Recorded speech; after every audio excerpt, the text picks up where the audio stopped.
Levítico, capítulo 25. O sétimo ano. O Senhor Deus falou com Moisés no monte Sinai e mandou que ele desse ao povo de Israel as seguintes leis. Quando vocês entrarem na terra que o Senhor Deus lhes vai dar, deixem que de 7 em 7 anos a terra descanse em honra do Senhor. Durante 6 anos semeiem os seus campos, podem as parreiras e colham as uvas. Mas o 7º ano será um ano de descanso sagrado para a terra, um descanso dedicado a Deus, o Senhor. Nesse ano, ninguém semeará o seu campo, nem podará as suas parreiras. Ninguém colherá o trigo que crescer por si mesmo, nem podará as parreiras, nem colherá as uvas. Será um ano de descanso completo para a terra.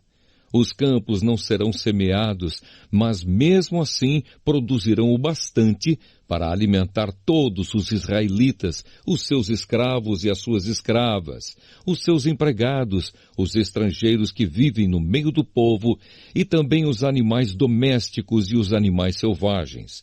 Tudo o que a terra produzir servirá de alimento. O ano da libertação. Contem 7 semanas de anos, isto é, 7 anos vezes 7, o que dá um total de 49 anos. Então, no dia 10 do 7º mês, que é o dia do perdão, mandem um homem tocar trombeta por todo o país. Pois esse ano que vem depois de cada 49 anos é o ano sagrado da libertação, em que vocês anunciarão liberdade a todos os moradores do país. Nesse ano, todos os que tiverem sido vendidos como escravos voltarão livres para suas famílias, e todos os campos que tiverem sido vendidos voltarão a pertencer ao primeiro dono. Nesse ano ninguém semeará os seus campos, nem colherá o trigo que crescer por si mesmo, nem podará as parreiras, nem colherá as uvas, pois o ano da libertação é sagrado para o povo, e nele todos se alimentarão somente daquilo que a terra produzir por si mesma. No ano da libertação, todas as terras que tiverem sido vendidas voltarão a pertencer ao primeiro dono. Na venda ou na compra de terras, não explorem os outros. O preço será calculado na base do ano da libertação, pois o que se vende não são de fato as terras, mas as colheitas que elas produzem. Portanto, o comprador descontará do preço o número de colheitas desde o último ano da libertação. E o vendedor calculará o preço na base dos anos de colheita que ainda faltam até o seguinte ano da libertação. Se ainda forem muitos anos, o preço subirá. Se forem poucos, o preço baixará. Que ninguém explore os outros. Que todos temam a Deus, pois Ele é o Senhor nosso Deus. A questão do 7º ano. Obedeçam a todas as leis e mandamentos de Deus para que vivam em segurança na terra que vai ser de vocês. Ela produzirá suas colheitas, haverá bastante comida para todos e todos viverão em segurança. Mas alguém é capaz de perguntar como é que haverá comida durante o 7º ano, quando ninguém vai semear nem fazer a colheita. A resposta é que Deus abençoará a terra e no 6º ano ela produzirá colheitas que serão suficientes para 3 anos. Quando vocês semearem os seus campos no 8º ano, estarão comendo daquilo que colheram no 6º ano, e haverá bastante para comerem até a colheita do 9º ano. Leis a respeito de propriedades. A terra é de Deus, portanto, ela não será para sempre daquele que a comprar. Deus é o dono dela, e para ele nós somos estrangeiros que moram por um pouco de tempo na terra dele. Assim, quando um terreno for vendido, o seu antigo dono será o primeiro a ter o direito de tornar a comprá-lo. Se um israelita ficar pobre e precisar vender uma parte das suas terras, o seu parente mais chegado deve tornar a comprar o que ele vendeu. Mas, se ele não tiver um parente que compre as terras, é possível que mais tarde ele mesmo fique rico outra vez, podendo assim tornar a comprar o terreno que vendeu. Ele descontará o valor das colheitas que o terreno tiver produzido desde o último ano da libertação e calculará o preço a pagar, tendo como base os anos de colheita que ainda faltarem até o seguinte ano da libertação. E assim ele será novamente o dono do terreno. Mas se ele não tiver o suficiente para tornar a comprar o terreno, então este ficará pertencendo ao comprador até o seguinte ano da libertação. Nesse ano, o terreno voltará a pertencer ao primeiro dono.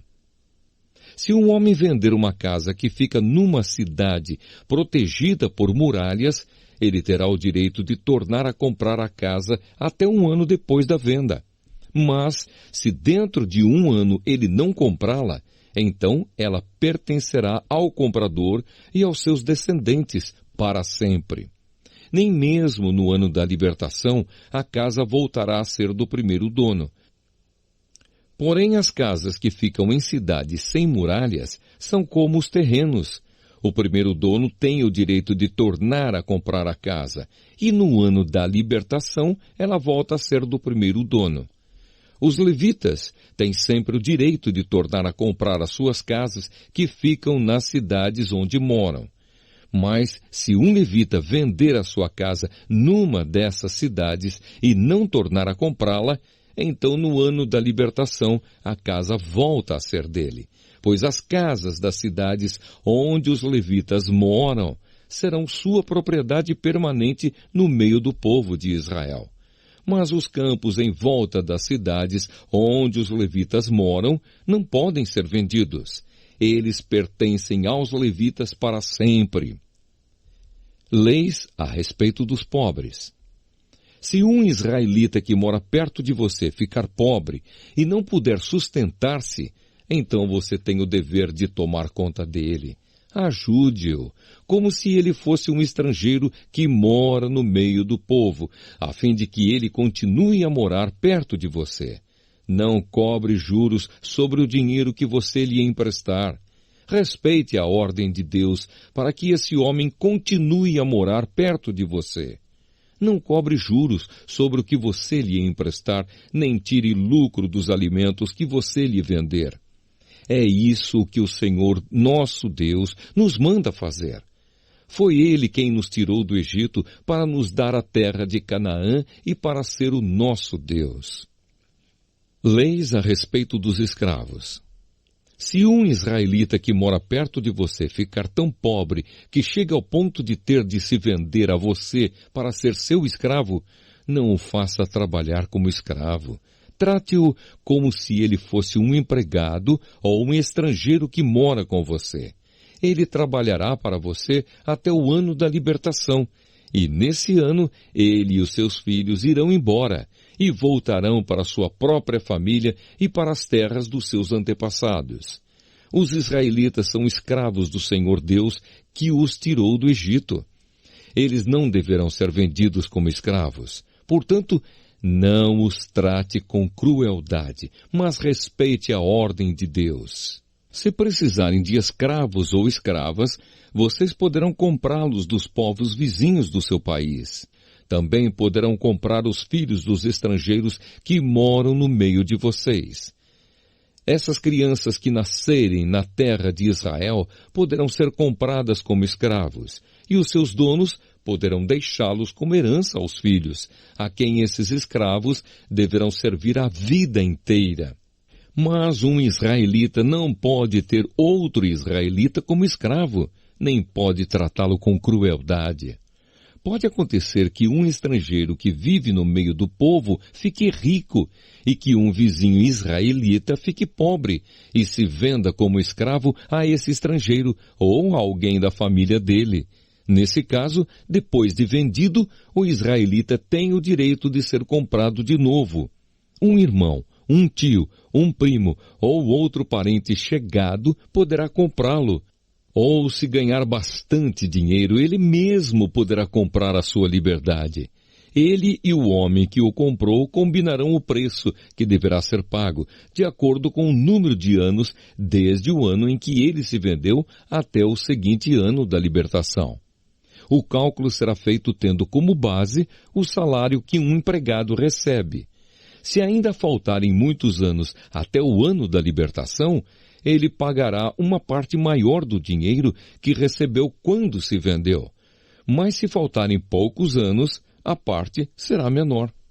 O dono o tratará como se ele fosse um empregado que é contratado para trabalhar por ano. Não deixem que o dono o trate com crueldade. E se o homem não for libertado por nenhum desses modos, então no seguinte ano da libertação, ele e os seus filhos ficarão livres. Pois os israelitas são escravos de Deus, que os tirou do Egito. Ele é o Senhor, o Deus deles.